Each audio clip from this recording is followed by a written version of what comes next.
A sanctuary where bonds are formed, where hearts find comfort.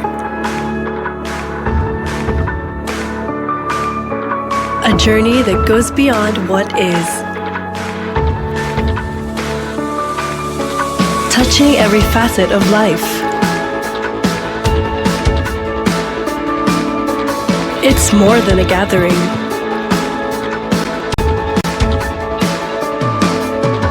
It's a harmony of shared experiences.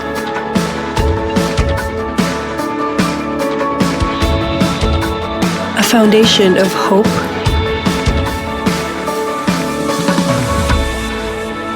a vibrant mosaic of life's joy and challenges. A space for support and a sense of belonging.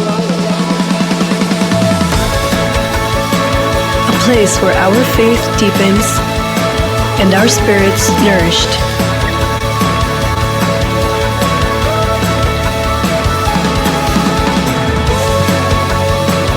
Let's journey together. Let's start now.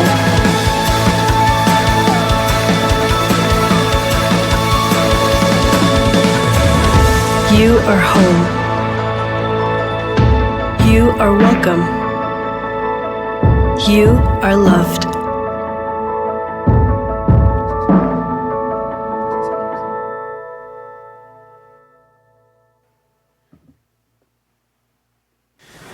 Therefore, I tell you, do not worry about your life, what you will eat or drink, or about your body, what you will wear. Is not life more than food, and the body more than clothes? Look at the birds in the air. They do not sow or reap or store away in barns, and yet your heavenly Father feeds them. Are you not much more valuable than they? Can any one of you, by worrying, add a single hour to your life? Seek the kingdom of God above all else and live righteously, and He will give you everything you need.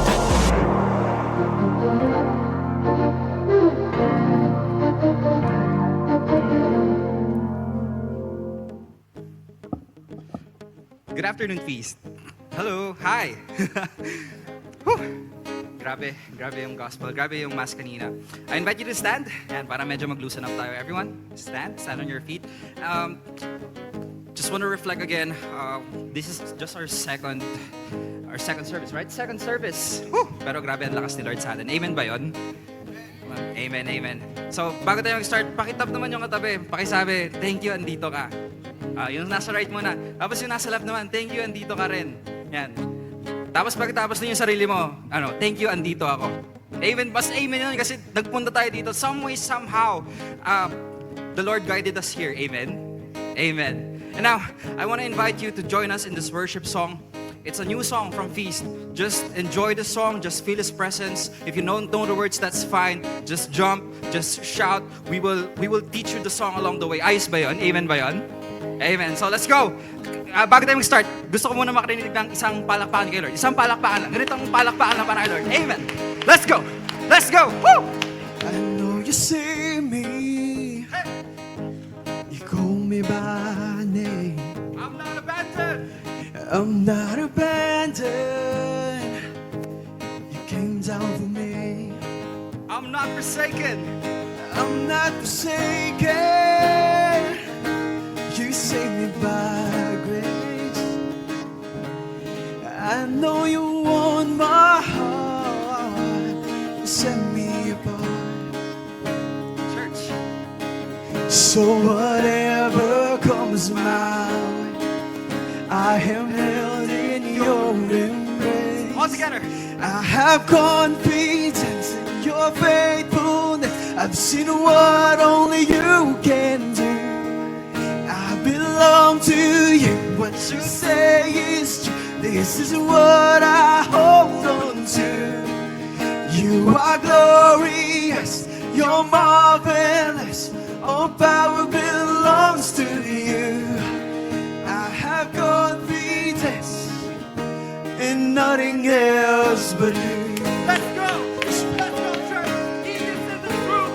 We sing. I step into I step in new life. I live in your ways. I dance in freedom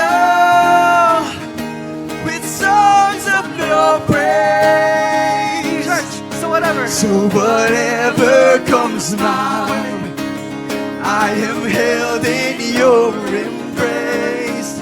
I have confidence in your faithfulness. I've seen what only you can do. I belong to you. What you say is true. This is what I hold on to. You are glorious. You're marvelous. All power belongs to you. I have confidence in nothing else but you. In this part, we declare our love for Him. It goes like this. Oh, I will boast in you, oh Lord. My confidence in you alone. Oh, I will boast in you, oh Lord. My confidence in you alone. Oh, I will boast in you, oh Lord. My confidence in you alone. Oh, I will boast in you, oh Lord. My confidence in you. One more. Oh, I will boast in you, oh Lord. My confidence in you alone. Oh, I will boast in you, oh Lord. My confidence in you alone. Forever I can. As we sing. So whatever comes my way, I am held in your embrace. You have conquered death and grave. So forever I can say, I have confidence in your faithfulness. I've seen what only you can do. I belong to you. What you said is true. This is what I hold on to. You are glorious. You're marvelous. All power belongs to you. I have confidence. I have confidence. I have confidence in your faithfulness. I've seen what only you can do. I belong to you. What you say is true. This is what I hold on to. You are glorious. You're marvelous. All power belongs to you. I have confidence. Nothing else but you.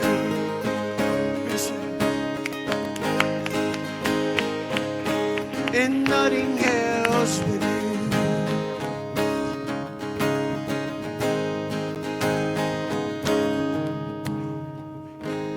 Amen. Amen. Amen. Hallelujah. Grabe. Lakas ni Lord. There's a saying that when one or two or three people are gathered, the Lord is there, right? Naniniwala ba kayo dun sa saying na yun? Ako naniniwala din because I believe kahit kaunti, kahit ikaw lang, kahit with only a friend, nandyan si Lord. Nandyan si Lord sa gitna. And as we continue to worship, as we continue to feel His presence, I invite you to enter worship again. Enter, papunta kay Lord. Just raise your hands if it's a comfortable position for you. Just sing, just feel Him with the song. We will pray in the name of the Father, the Son, the Holy Spirit. Amen. Oh, Jesus Christ, only begotten Son,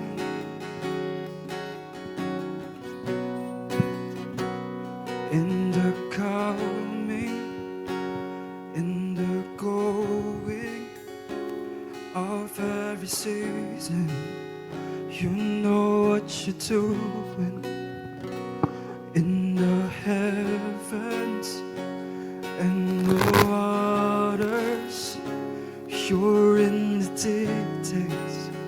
You see every movement. Your ways are better. You hold things together. I trust you. I'm laying down my plans. I'm lifting up my hands. For you're the God who breaks through. That's just what you do. I'm falling on my knees as I'm looking up to thee. I can trust you. There's nothing you can do. Oh, church, He's in this place. And as we say, in the coming, in the taking of all I hold dear, I know that you're moving, that you're working in your silence.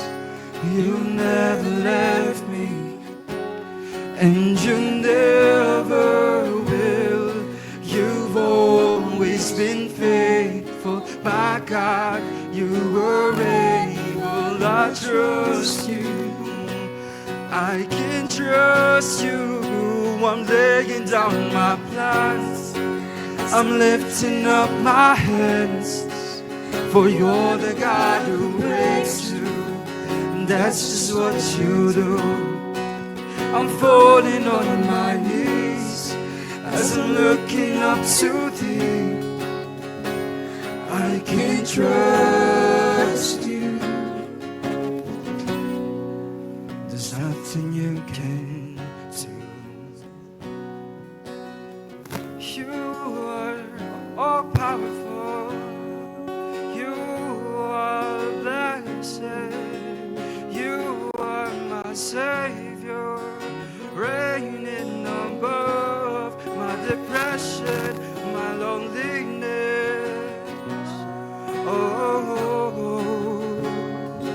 I'll trust in the one who sustains every life, who cares for the hidden and small. I'll trust even more when I don't understand, for I trust in the one who does. One more, church. I'll trust in the one who sustains every life, who cares for the hidden and small. I'll trust even more when I don't understand, for I trust in the one who does. No, I worship the one who sustains every life, who cares for the hidden and small. I'll praise even more when I don't understand, for I trust in the one who does.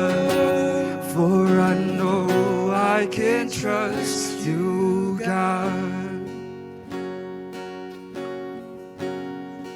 I'm laying down my plans. I'm lifting up my hands. For you're the God who breaks through. That's just what you do. I'm falling on my knees as I'm looking up to thee. I can trust you. I'm laying down my plans. I'm lifting up my hands. For you're the God who breaks through. That's just what you do. I'm falling on my knees as I'm looking up to thee. I can trust you.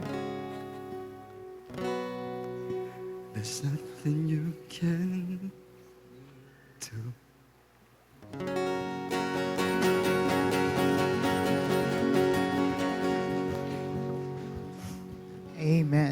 Can we give a big hand to the Lord? Palakpakan natin siya. Amen. How many of you believe that God will release a special and extra dose of blessings for you today? Yeah. Sabihin mo sa katabi mo, God will bless you today. Praise the Lord. Thank you. Thank you, worship team. Palakpakan natin yung worship team natin. Thank you. Thank you for leading us into worship. Thank you sa liturgical team din kanina for the Mass. Are you ready to be blessed? And welcome pala sa Feast Mandaluyong. I'm Brother Ed Magtuba. Sino po ang first time sa lugar na to? First time sa feast na to? First time. Yan, welcome po, welcome. Mamaya, after the service, we want to personally welcome you, give you a special gift as our way of saying thank you for coming. Everybody, can we give a big hand to our first-timers? Pag malapit po, pakitap lang. Just give a tap and say, welcome. Ayan, welcome. Ayan, sa mga nasa online, pag malapit kayo sa area, please drop by one Sunday, 2 p.m. And we promise you, we will make you feel at home.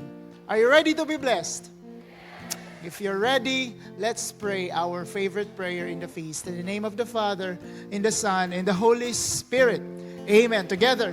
Today I receive all of God's love for me. Open myself to the unbounded, limitless, overflowing abundance of God's universe. Today I open myself to God's blessings, healing, and miracles. Today I open myself to God's Word so that I become more like Jesus every day. Today I proclaim that I'm God's beloved servant and I'm God's powerful champion.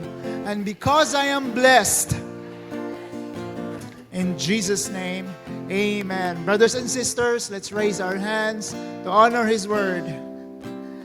Thy Word is a lamp unto my feet and a light unto my path. Praise the Lord. Amen. Before we start, pwede magkwento? Rosa, her real name, a small business shop owner. Sobrang desperate siya at this time sa kwento natin because her daughter, merong school fees na wala pa siyang pera, empty yung pocket niya because of prior business obligations. Nakabayad siya, so wala siyang pera. Pero lumapit yung anak niya sa, Ma, I need the tuition. Oo nga. And instead of panicking, anong ginawa ni Rosa? She acted looking for solutions. But while looking for solutions, she whispered. Sabi mo nga, whisper. She whispered a prayer. And she said, Lord, I know you will provide. I know you will provide. Bakit? Kasi yung deadline tomorrow na. And the very next day, an old friend showed up with an envelope in his hands and says, Rosa, I'm here to pay the money that I owe you years ago. Alam mo ba gano'ng katagal yun? 15 years ago. And then Rosa's eyes filled with tears. Bakit? Ask me why. Because she knew that God answered her prayer. His generosity is always comes on the right time. Amen? Kapatid, we cannot talk about more than enough. Kasi ang title ng series natin, More Than Enough. We cannot talk about more than enough if we will not talk about the source of that more. And what is that source? Ask me what? God's generosity. God's generosity is the source of all the blessings that we have experienced and soon to receive from the Lord. And here's our key passage for today. It's taken from Matthew, chapter 6. Let's read this one. Matthew chapter 6, verse 26 to 29. 26 to 29. Look, let's read. Look at the birds. They don't plant or harvest or store food in barns, for your heavenly Father feeds them. And aren't you far more valuable to Him than they are? And then, let's skip, go to verse 28. And why worry about your clothing? Look at the lilies of the field and how they grow. They don't work or make their clothing. Yet, Solomon in all his glory was not dressed as beautifully as they are. I believe, brothers and sisters, that real scarcity is not just caused by lack of resources. Hindi lang yon. In fact, mainly, can you say that word, mainly? Mainly, scarcity is the lack of trust in God. Remember the two enemies of fear and greed? Trust and generosity. Only trust can conquer fear, and only generosity can conquer greed. At yan ang pag-uusapan natin ngayon. And how to overcome and how to receive God's abundance in your life, not just in one area, not just in spiritual area, but every single area. Do you want that? Yes or no? And yan ang pag-uusapan natin ngayon. How God designed His universe for you to receive His abundance. And that's why today I want to preach on the message, trust in God's generosity. Can you say that words? Trust in God's generosity. Can you tap the person next to you? Sabihin mo, trust in God's generosity. Amen. Amen. Praise the Lord. Before we continue, let's pray. Let's pray. Would it be okay to pray? Let's pray. Can you put your hands over your chest and close your eyes and say this simple prayer. Say, Lord Jesus, thank you for bringing me here today. Today, Lord, I open my heart to receive your word. Give me the grace to embrace it. In Jesus' name, amen. Brothers and sisters, together, let's sing Thy word, O God. Thy word is a lamp unto my feet and the light unto my path. Amen. Palakpakan natin si Lord. All glory to Him. Take your seats. Thank you. Okay. Ayan, so thank you very much. Sige, let's start. Are you ready? Let's ready. Ayan, ang title natin ngayon ay, actually ang title ng talk natin is God's Generosity. But I felt, may mas maganda pa, na paano ko ba sabihin? The message will penetrate more in my heart, in your heart. And that is how to receive God's abundance. Bakit? Kasi yun naman talaga ang sagot. Question, how to receive God's abundance? Shout loud, how? Gusto niyo bang malaman talaga? Sabihin niyo, how? Trust in God's generosity. And that's the answer. No, kalimutan mo na lahat ng sinabi ko. Yun lang ang matandaan mo paglabas dito. Trust in God's generosity and that's it. That's the whole message. Question, sino dito, nung maliit pa sila, nakastay kayo sa lolo at lola nyo? Taas ang kamay. Nagstay kayo for a while. Kami, nakastay, no, sa lolo at lola. Yan. We're 3 brothers. I can still remember every time we go to our grandparents' house during summer. Iniiwan kami nung pag-summer ng parents ko. No? It's a wow experience. Why? Because grabe, yung bahay namin, alam mo yung sakto lang. Pero pagdating kay lolo at lola, wow, ang luwang, very spacious. Bakit wala na sila ang lola dito, di ba? Ang lolo, ang daming room na vacant. And then, the food is literally unlimited. Oo, bakit? Kasi may connect sila sa mga restaurants. Sa tabi-tabi. Tapos, may connect sila sa market. So, literally, unlimited ang food. Everything is provided by Lola. And TV, ang laki ng TV. Yung ano pa, yung TV niya na malaki, yung, naalala niyo yung TV na binubuksan, tapos it took 2 minutes bago mag-on. Tapos may dot sa gitna. Ganon. Tapos may sinasaksak na VHS. Naalala VHS? Ayan, yun, ang dami. Isang ganon.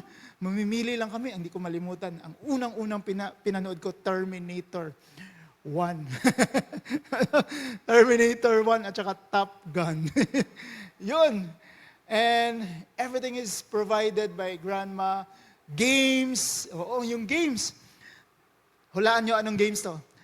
Teneng, teng, teneng, teng. Oh, ganon, gamit talagang, ang dami ko ng joystick na naputol kasi kada talon, and food, again, food. Grabe, and it's a wow experience for me. And it reminds me of, in our scripture, the Garden of Eden, in the book of Genesis, where God is so generous as a host. Ganun si Lolo at Lola. Sobrang generous nila. Unlimited nga eh. Ang perception ko, until now, unlimited. And in the Garden of Eden, humans were the guest and God is the host. But everything, sabihin nyo nga ng word na yun, everything man could ever need was provided. Lahat ng kailangan ng tao, binigay doon. No need to worry. Only joy in His presence. That's the Garden of Eden. And God gave us only one job. Ask me what? To keep that way. To keep the party going. To keep the Garden of Eden as is. Yun lang ang one job natin. God appointed us to spread the goodness of the world, the goodness of His goodness in the world. In Genesis chapter 1, verse 28, anong sinabi? Be fruitful, read, be fruitful and increase in number. Spread it out, the blessings. But sadly, nakakalungkot lang, ngayon, the reality, say reality. The reality is, yung Garden of Eden, that everything was provided, wala na. It's dead. It's gone. Wala. Proof? Tingnan mo yung news. Crime, poverty, war, hunger, suffering. Yes or no? Yes. Wala na, yung Garden of Eden. Because of us. Question. How many of you nakapanood na ng Squid Game? Squid Game. Ako nakwento lang sa akin, ha? Squid Game. We're living in real life Squid Game. Squid Game, kung sa mga hindi nakakaalam, hindi nag-isa ng kamay. Ito po yung Squid Game, explain ko lang. Squid Game is a Netflix series show. Daming episodes, ang dami. Pero ito yung basic idea ng Squid Game. Squid Games, sa game na yan, hundreds of people joined. Pero lahat ng mga taong nagjo-join dyan, baon sila sa utang. As in, literally by the millions. And together, as a group, they play games. No? And they want, ang cash prize, may prize. Pag nanalo sila sa games na yon, at the end, ang prize nila is 1.8 billion pesos. Ganun kalaki. Pero mayroong catch. Sabihin nyo, ano? Ang catch sa game is this. If you lose the game, you die. As in, literally die. Kasi yung mga nagbabantay sa mga games, may mga guns. Pag hindi ka nanalo sa game, literally on the spot, babarilin ka. Ganun ka brutal yung game. Oo. Child ang game, pero pag talo ka, patay. So every game matters. Why? Because it's life and death. Pero ito ang worst. Yes. Sabihin mo ano? Ang worst is, all participants are not forced to play the game. Kahit papatayin sila pag natalo sila. They're there by choice. In fact, nag-sign up sila. In fact, kada game, Tatanungin sila, do you want to continue? Even nakita nila yung mga kasamahan nila namamatay. Even nakita nila na minumurder ng isa yung kaibigan niya. They keep playing the game. Why? Because they believe the cash prize. How much is cash prize? Ikaw nga, natandaan mo, di ba?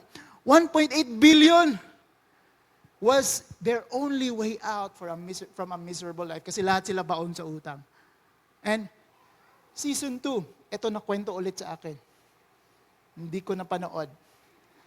Trailer lang. O sige, episode 1 lang.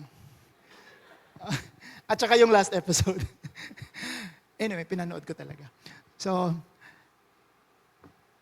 sa season 2, the main character is, ang pangalan niya, sinong main character? Sino? Si Gihon. Si Gihon. Nanood din. Si Gihon, eto na. Nanalo siya sa season 1. Siya yung nakakuha ng cash prize na 1.8 billion. Sa season 2, bumalik siya sa game. Ito ang catch. Gusto niyang itigil yung game. Why?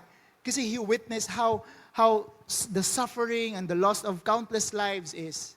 As in literal, hundreds of them died. But the only way to stop the game is for most of them, majority will agree to quit the game. Remember, every game, tinatanong sila if they want to continue. Are you still following? And that's the problem. Pag nagbutuhan na to quit or to continue, majority, they want to continue to play the game. Crazy. They kill each other. Why? Because they're blinded. Can you say that word, blinded? They're blinded by greed. They're blinded by greed, but not just greed. It's very clear that their heart is full of fear. Sabihin mo nga yung word na yun, fear. Takot sila.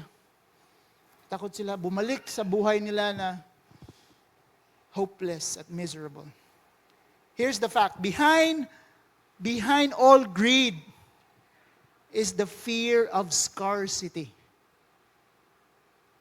And nakwento natin to last Sunday. The love of money is the root of all evil, di ba? And the love of money, may term ang Bible doon. That is greed. And this is the picture of today's world. Almost all man-made problems are caused by greed and fear of people. Takot. Question. Pwede magtanong? Paano nagsimula lahat to? Itong greed at fear, itong scarcity na to. Ang una naman, in the very beginning, God created the Garden of Eden perfectly. Everything was provided. Yes? What happened? Ano nangyari? The writers of Genesis answers that question. No? The serpent. Anong Tagalog? Anong Filipino sa serpent? Anong Filipino sa serpent? Tingnan mo yung katabi mo. Tingnan mo lang, huwag kong sabihin. The serpent convinced man that God cannot be trusted in Genesis. Let's read. Chapter 3 of Genesis, verse 1. The serpent was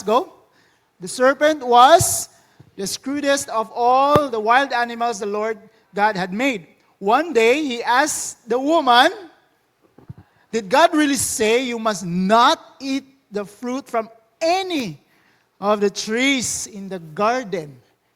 Oh, bakit? Sabi ni God kasi, pwede mo kainin lahat yan, isa lang ang hindi. And that's a big lie.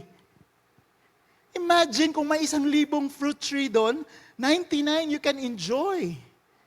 But the snake suggests a big lie. A big lie. The serpent is saying, hoy, your God is keeping all this abundance from you. Killjoy si God, no? Against siya sa'yo. He doesn't like you. Hindi niya inuubos lahat. Mayroon siyang tinatago sa'yo. Yun ang message ng devil every time. you are tempted. When Eve said, they will die if they eat the forbidden fruit. Di ba sabi ni God, you will die if you eat the forbidden fruit. Check kung anong sinabi ng serpent in verse 4 to 5. Let's read. You will, together, go. You won't die, sabi ng serpent.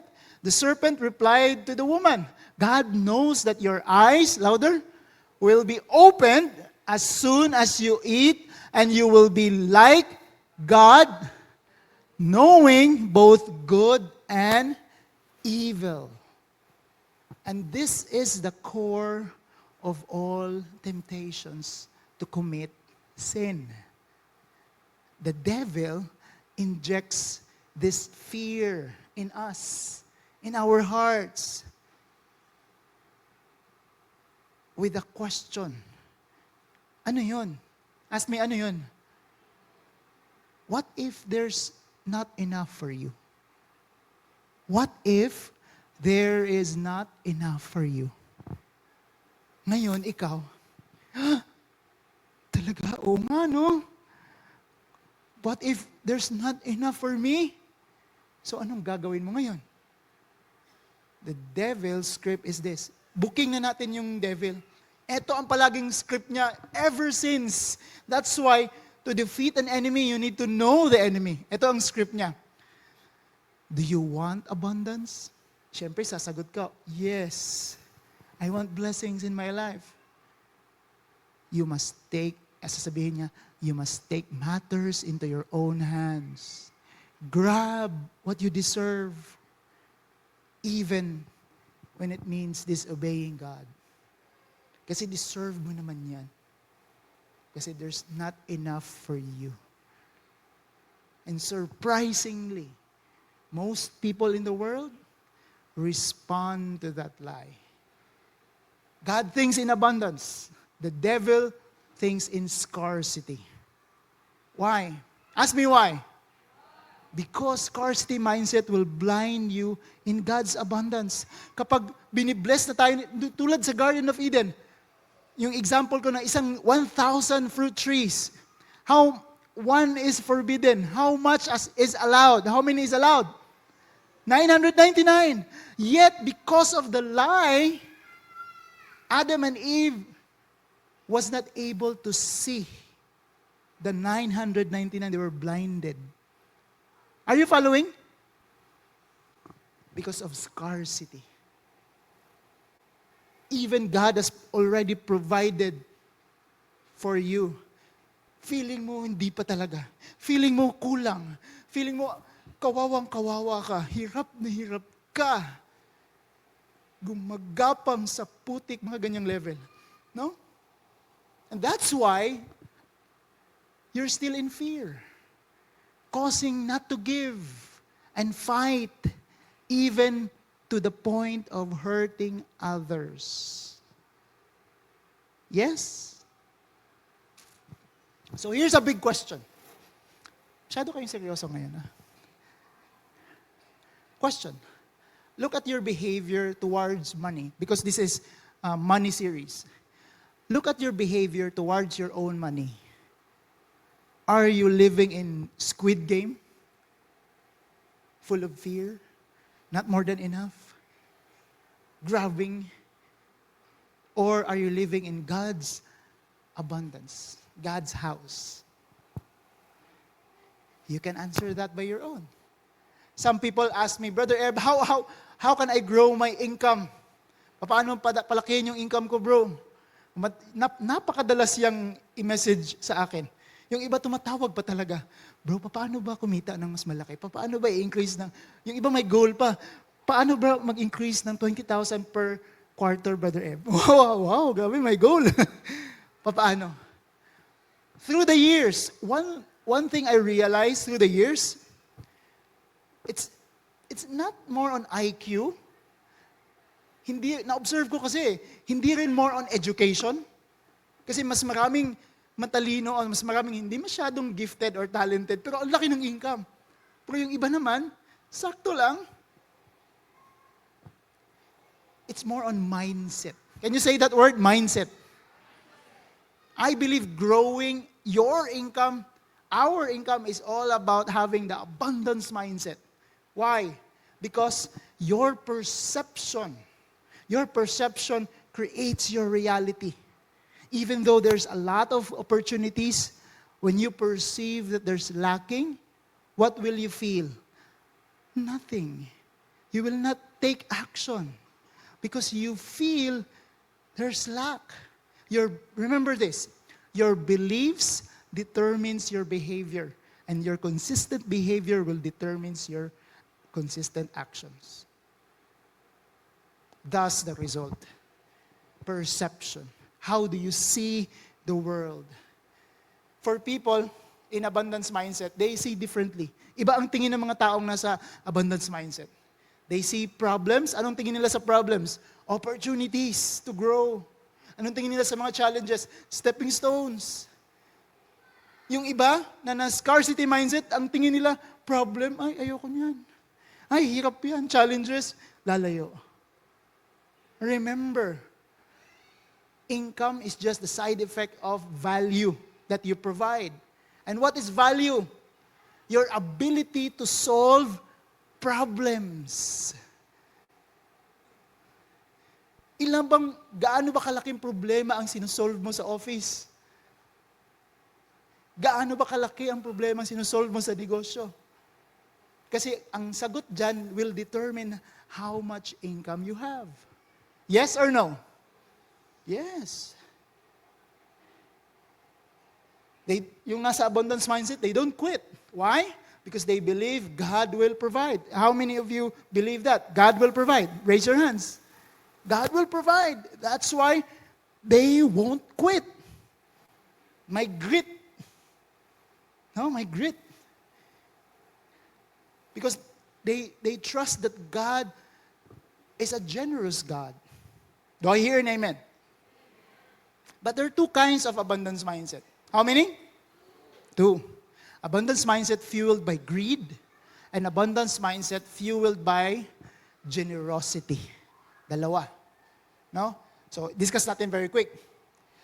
Sa totoo lang, pwede ka namang yumaman, you can get rich by being greedy. Possible, yes or no? Possible. You can get rich, really rich, by becoming greedy. How? Cutting corners. No? Cheating your partners. Kakaiba yung budget ng 2025, di ba? ng Republic of the Philippines. Ang daming yumaman sa budget. Just grabe, praise the Lord talaga. But you will be very rich. Yes, but you will be also very miserable. Why? Ask me why. Because deep in your heart, deep in your conscience, there will be no peace. There will be no peace. Kasi God's laws are built inside us, and it's called conscience. Talagang hindi ka patutulugin yan. Believe it or not. Or, you can also get rich by being generous, by serving your customer well and excellently. Kaya grabe yung repeat orders ng customers mo, by serving your boss excellently, your employees. No, if you have a business, giving them the best of yourself as their owner. Serving with excellence, with passion, with love and purpose. It will be hard. In fact, it will be more harder and longer. But, ay, grabe yung saya. Bakit ko alam? Countless of business mentors I'm talking to for many years. Iba-iba silang industries, but they say the same thing. Providing values, serving. Feeling ko nga, along the way, sabi ko, nagsaserve ka ba sa ministry? Sabi niya, hindi naman. Kasi ang tunog niya, parang si Jesus. Bakit? Kulang na lang sabihin nila, I'm loving my customers. I'm loving my employees. Pero hindi ganun. Iba ang term. Pero yun ang description. Are you following? That's the way. 2,000 years ago, Jesus taught us already how to succeed and experience abundance in life. To have real joy. How? By trusting God's generosity. Amen. Amen. Kapatid, ito. Wala pa. You know that keeping what is, but alam niyo naman, when you do the right thing in due time, He will meet your needs more than enough. Do you believe on that? Kapag ginagawa natin yung tama in the longest time, talagang ipro-provide ni Lord. It will take time, but it will be provided. Yan. Sabihin nyo nga ito, trust in God's generosity. Ayan. So, last story before we end. Last story. Pwede magkwento? Ito. Si Carlo. Ay, mamaya pala. Let's stand na. Let's close. Let's close this. Everybody stand. Before pala tayo mag-close, I want you to reflect this message. And here's the guide questions. Yan. Pinupost ko rin ito sa group chats for you to reflect. Very important that if you heard a message from the Lord, you reflect. Why? Because only by reflection, you own the message and you take action and benefit from it. Last story before we close. Carlo.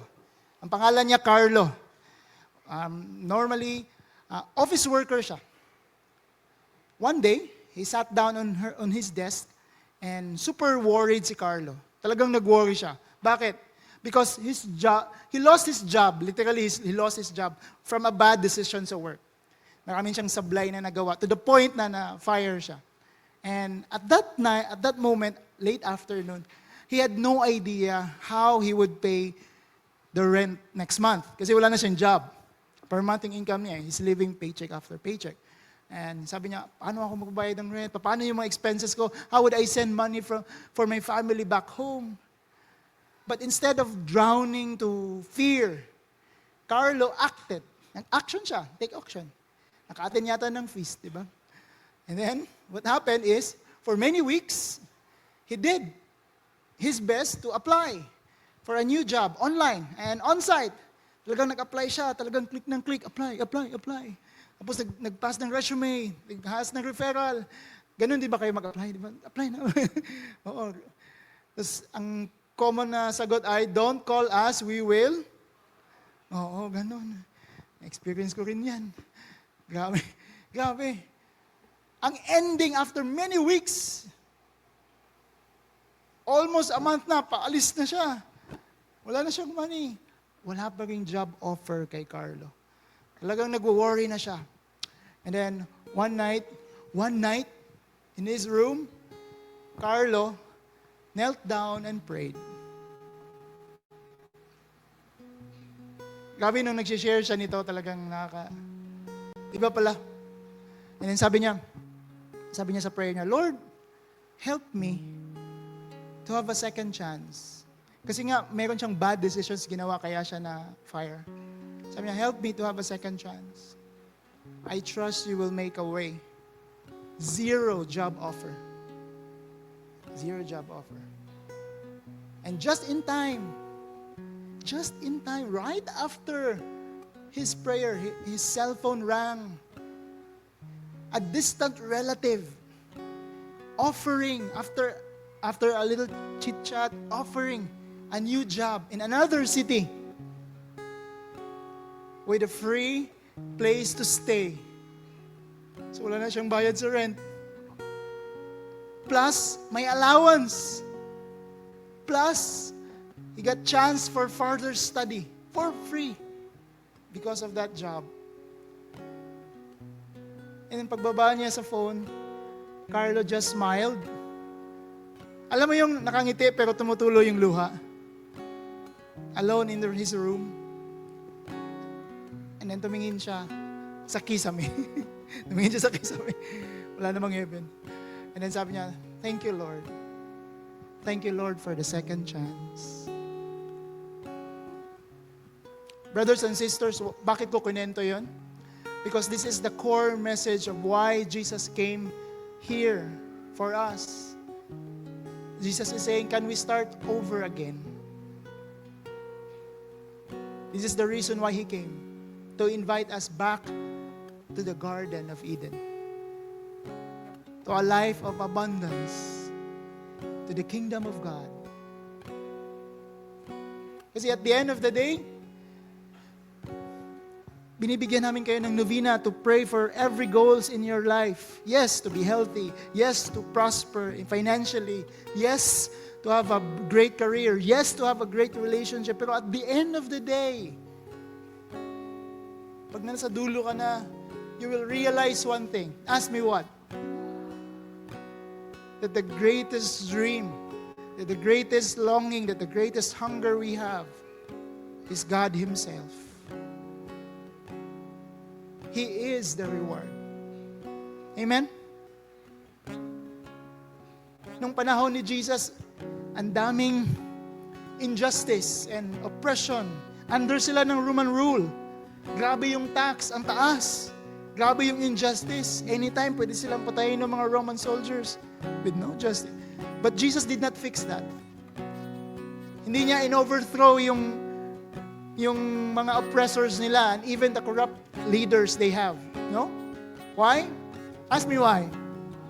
Because Jesus has a greater vision. A bigger, longer. Ano yan? Jesus wanted to restore the Garden of Eden in our hearts. Not just the system, not just the government, in every single heart of humans. That's why He preached, in God's kingdom there will be more than enough. More than enough. More than enough to share. More than enough to give. Can we read our last word? Matthew chapter 6. Let's read this in the lens of the message today. And I want you to read it loud. Together. Look at the birds. They don't plant or harvest or store food in barns, for your heavenly Father feeds them. Look at the lilies of the field and how they grow. They don't work or make their clothing, yet Solomon in all his glory was not dressed as beautifully as they are. What do these words mean to you and me right now? We all have problems, yes? Anong meaning yan, ng words na yan? May meaning ba yan? May point ba yan? Jesus believed that the real scarcity is not just caused by our lack of resources, but the lack of trust in Him. Fear and greed. That's why we don't trust Him. Only by making a decision to trust Him will fear fades away. Only by making a decision to be generous will greed fade away. It's a decision. A free choice. Parang yung Squid Game. And Jesus showed us the way. Alam mo, when He came, He didn't just teach, He showed it. How? Ask me how. He trusted His Father in heaven even to the point of dying in the cross for you and me. That's trust. Yes? His Father said, it's okay. Jesus asked, no, Lord, pwede ba pass na lang muna to? No. But He trusted even to the point of death. Jesus lived in abundance. That's why He's very generous, even sacrificing His life to the enemies. So at this very moment, can we respond? Can we, as we prepare to worship, and I invite you to just a little bit raise up your hands or close your eyes, just to have the posture of gratitude, just to have the posture of worship to the Lord. This is all about you and God, no one else. Yes, worship is a response to His love. Because today, Jesus is calling you. Jesus calls you. Will you sacrifice yourself to Him? Will you sacrifice yourself to others, to your family, to your office mates, to your ministry co-members, co-servants? And most importantly, this is God's calling to you. Will you trust His generosity in your life? Let's worship the Lord, brothers and sisters.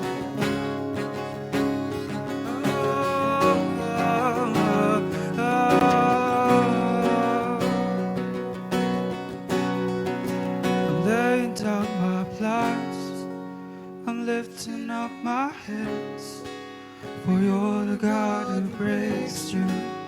That's just what you do. I'm falling on my knees as I'm looking up to Thee.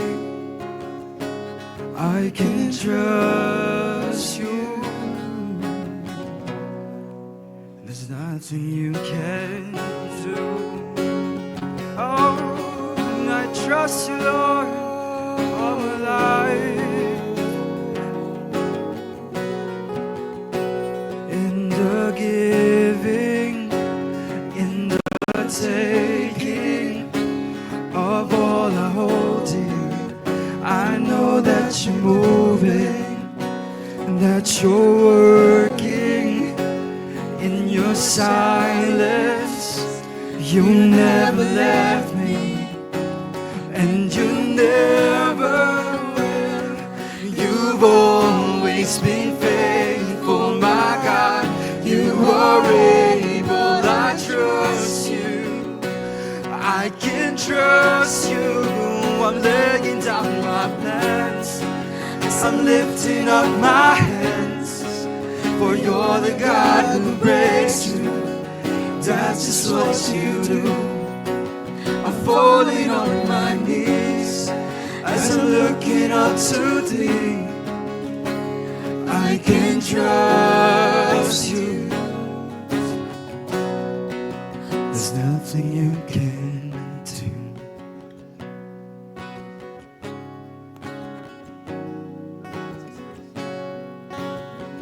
Hello. Brothers and sisters, can you raise your left hand? As we raise our left hand, I want you to close your eyes and I want you to think of what, on one area of your life, that you are fully trusting God, that you're fully obeying God, that you're fully giving to God. One area of your life feels good. Following Him in that area of your life. At this point, I want you to think on one area of your life that you are not fully trusting God. Not yet. Perhaps there's still fear. Perhaps there's still inhibitions. I want you to imagine this. I want you to imagine Jesus. And then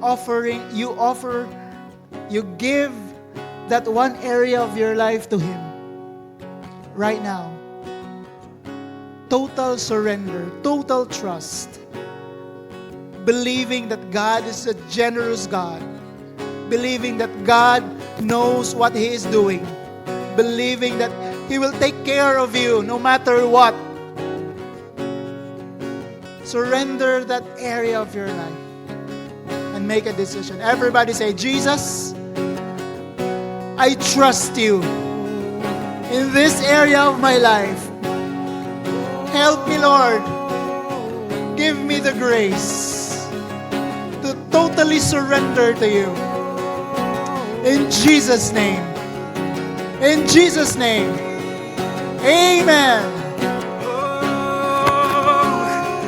I trust in the One who sustains every life, who cares for the hidden small. I trust even more when I don't understand, for I trust in the One who does. I trust in the one who sustains every life, who cares for the hidden and small. I trust even more when I don't understand, for I trust in the one who does. Oh, I worship the one who sustains every life, who cares for the hidden and small.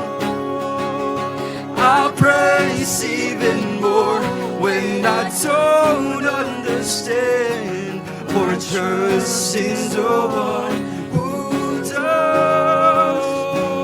For I know I can trust you, God. Better voices. I'm laying down my plans, I'm lifting up my hands, for you're the God who breaks through. That's just what you do. I'm falling on my knees, just looking up to thee. I can trust you. I'm laying down my plans, lifting up my hands, for you're the God who breaks through. That's just what you do. I'm falling on my knees as I'm looking up to thee. I can trust you. There's nothing you can do. Praise the Lord. Let's give a big hand to the Lord. Thank you, Jesus. Thank you, Lord. Amen. Such good. Feels good. Amen. Praise the Lord. Ayan. Take your seats. Ayan. Are you blessed? Ayan. I pray na we take time before we sleep today to reflect. Ayan yung questions, and I pray that God would speak to you through that prayer, through that reflection. And mas mabibless ka pa if you pick up someone and then i-share mo yung reflection mo. And siya din. Ay, mas dynamic yan. Because God believe when 2 or 3 are gathered in my name, He will be there. So, yan, share. Hindi lang mag-reflect, mag-share pa. Okay. Now, as we prepare, meron na akong announcement sino naka-attend last December, yung last feast natin? Last December, naka-attend. Yung may LED pa tayo, di ba? May pa-lights pa si Mayor. Diba? Ang daming lights dito. Talagang celebration. And last December, talagang habang nanonood ako, daming tao. Puno to halos. And because of our finances, we're back to basics like this. No, talagang minimal lang.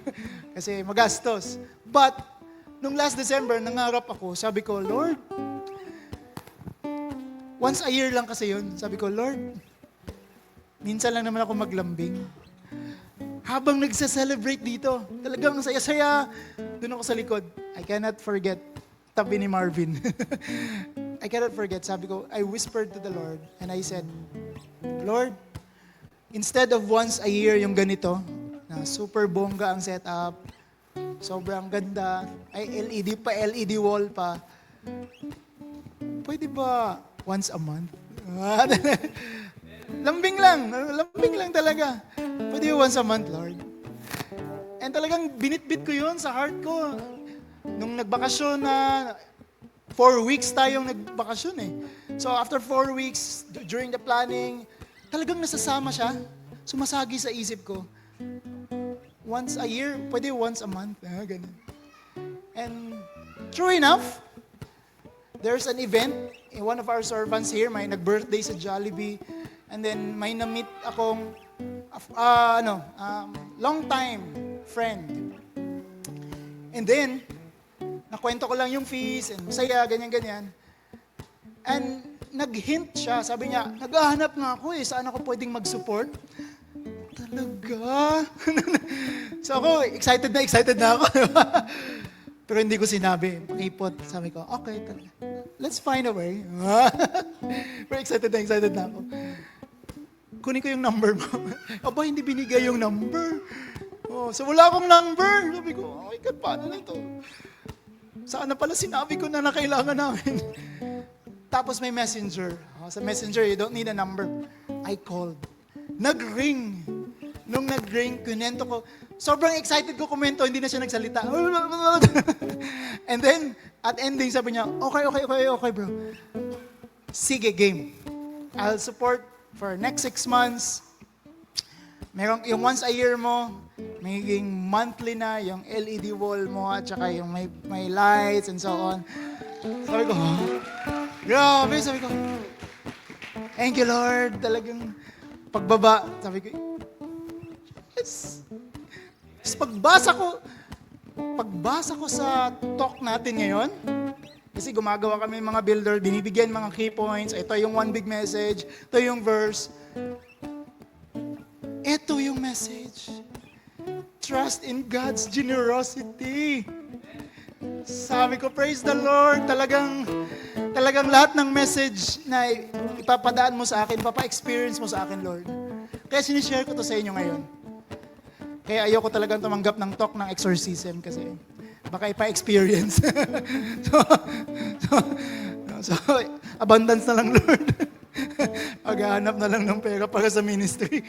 So, gusto ko lang i-share sa inyo, brothers and sisters, kasi it's very real to me na hindi tayo papabayaan ni Lord.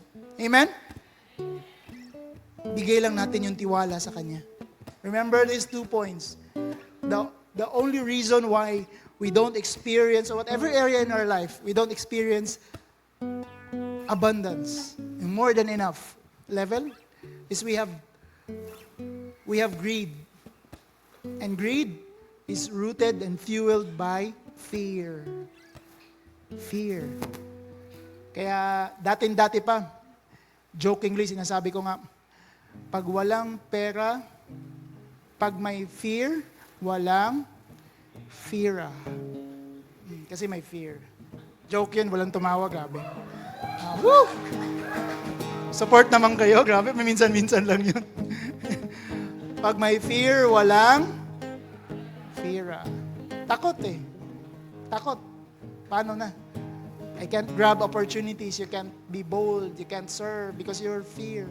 You have fear. So, generosity. Say generosity. Say trust. And all of that, you need to make a decision. Amen? Everybody stand. Alam mo, every time I ask, using this envelope, tinutulungan ko kayong mag-decide. Everybody raise your envelopes, raise your hands. Every time I asked you to raise your envelopes and raise your hands, I'm helping you to make that decision. To trust Him more. To be more generous. This is it.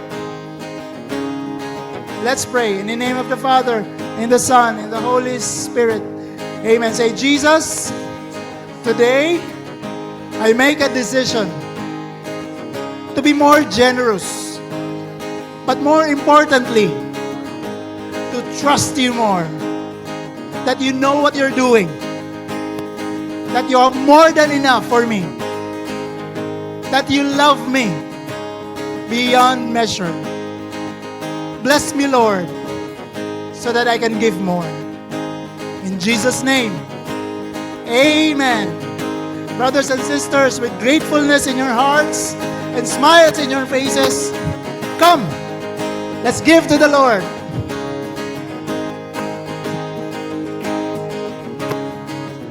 One more song for the Lord. Let's go. I know you see me. You call me by name. I'm not abandoned.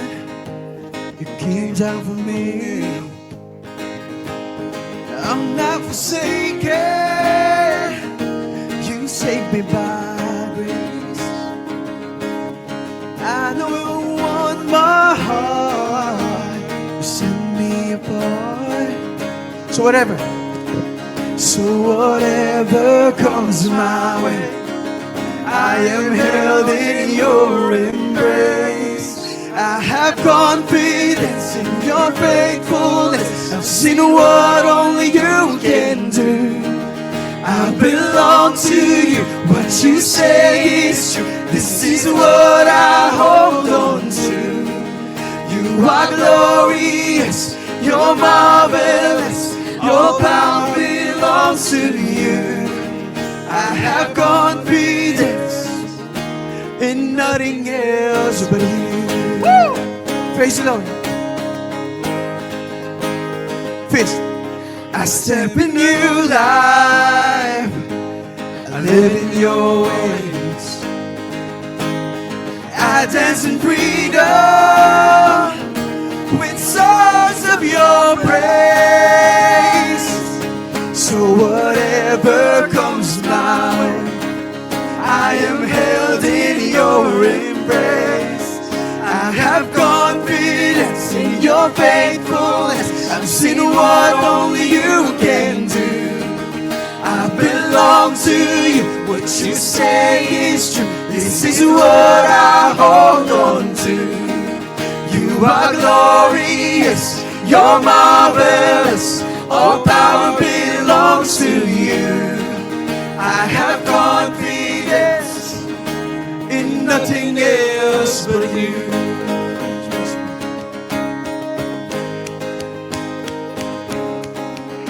Oh, I will boast in you, oh Lord, my confidence in you alone. Oh, I will boast in you, oh Lord, my confidence Church, in you let's sing. alone. Oh, I will boast in you, oh Lord, my confidence in you alone. Oh, I will boast in you, oh Lord, my confidence in you alone. Oh, I will boast in you, oh Lord, my confidence in you alone. Oh, I will boast in you, oh Lord, my confidence in you alone.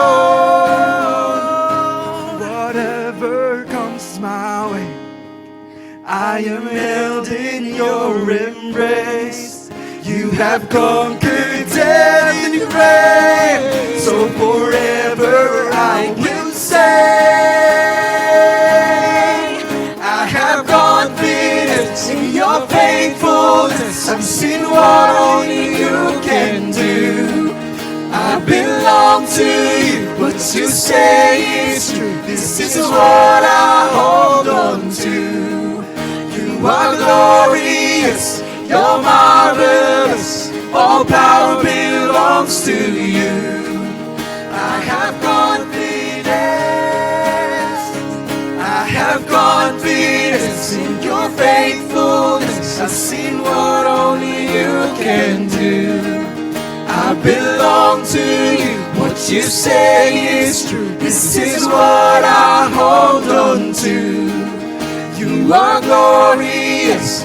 You're marvelous. All power belongs to you.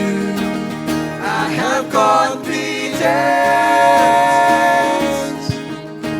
in nothing else but you.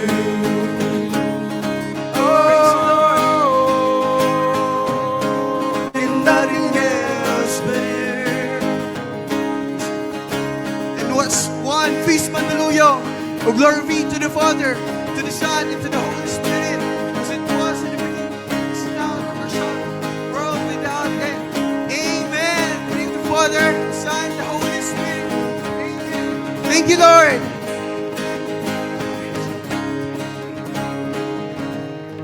Thank you for being with us here today at the Sunday. For our first timers, please approach Brother JM at the side. Thank you and God bless you all po. See you next week. See you next week. We also have a bit of